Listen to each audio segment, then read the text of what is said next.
Happy Owain Glyndwr Day to all. Owain Glyndwr Day 2021.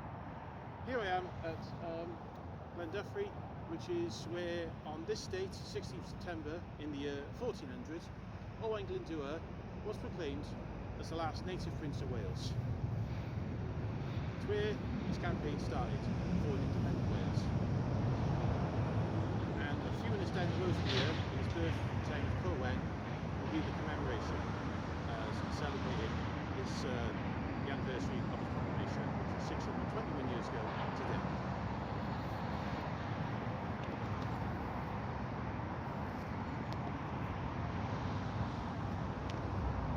Happy Owain Glyndwr Day.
Hyd yn ymwybodol am fod yn gweithgareddau a dasgiadau wedi eu cwtogi unwaith eto eleni.